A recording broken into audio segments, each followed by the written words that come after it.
Hello everyone, Coming Clean here. One thing first. As a YouTube content creator, no matter how small or big your channel is, you always worry about music copyright claims. I've recently been informed by YouTuber Skyslicer that the music in the Skylanders games all the way up to Swap Wars is royalty free. This calls for some celebration.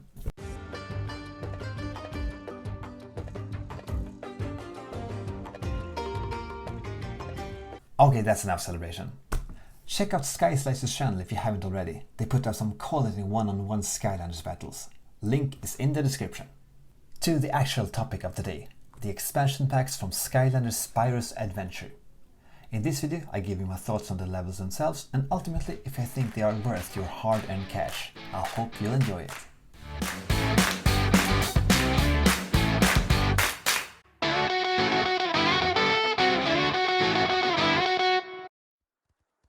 Back when they were released, each level came packed with the Skylander and an in-game item.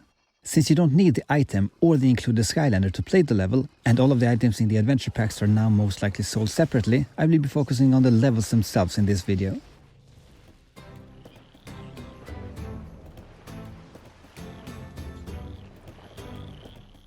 The first of the expansion packs is called Pirate Seas. Here you take off on a swashbuckling adventure to help Jess LeGrand save her hometown from invading pirates. You do fight against pirates in the main story, but here a couple of more of them are introduced as well. Before the climactic assault against the pirate fortress, you will also have played several matches of increasingly difficult games of memory, because that's what pirates do in family games.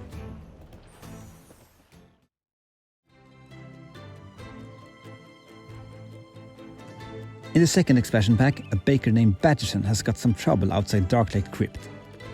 The ghosts that live there are not buying his cakes anymore, and he tasks you with finding out why.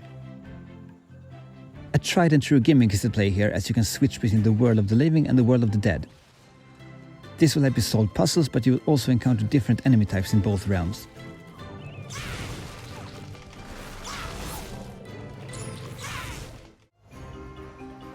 In Empire of Ice, the third expansion, you must help the wizard Haldor get rid of the ice ogres that have unleashed an endless winter upon his hometown.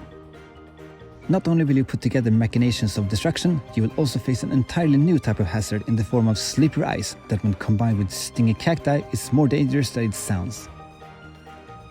Of course you fight the ogres as well, and the whole level is built around gathering parts for Haldor's giant snowball catapult.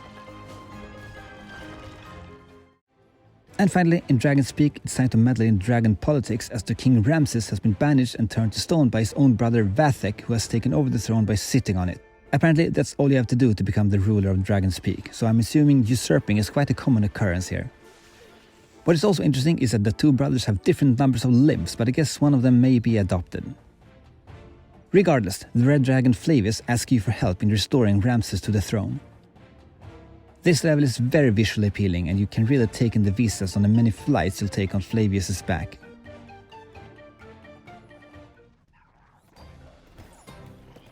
All of the levels are similar to the ones from the main campaign, for better or worse, since none of them takes that long to complete.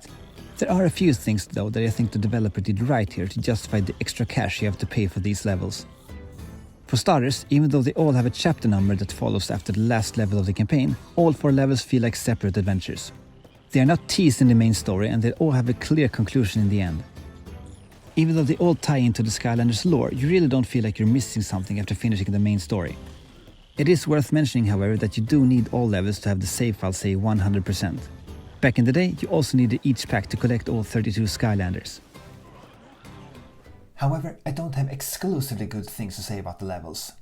One thing that annoyed me a bit was that all levels had at least one elemental gate, but that element didn't match the element of the included Skylander and only sometimes the element of the Skylanders in the starter pack.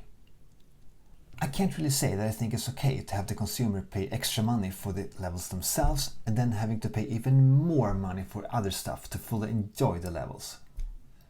Talking about the levels is great fun, but of course most of my content is about the Skylanders themselves. If you think that's something you'll enjoy, then please consider checking out the other videos I have on my channel, or just click on this card to get to my Skylanders playlist.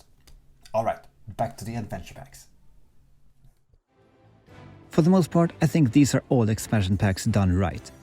All the levels are driven by some sort of narrative to a larger extent than the story missions, and I did all the time feel like I was playing a mini adventure with an often simple but also engaging narrative.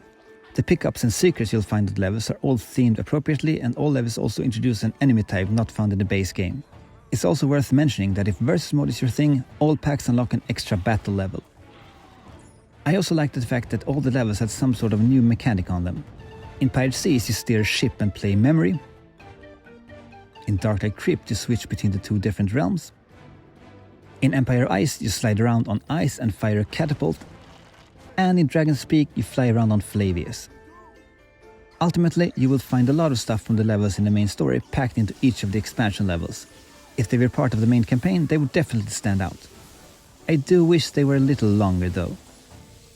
If I had to pick a favorite among all four, I would probably go for Dragon's Peak. I found the story to be the most engaging of the bunch, and the level was simply beautiful.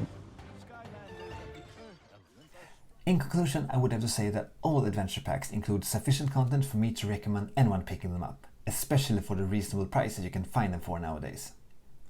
I don't feel like they are must-buys though if you don't specifically need that 100% save file. Alright, that's it for this video. If you liked this video, it would mean a lot to me if you checked out my other content as well. I upload videos about Skylanders and other similar franchises every single week. Thank you very much for watching. My name is Coming Clean and I will see you next time. Take care.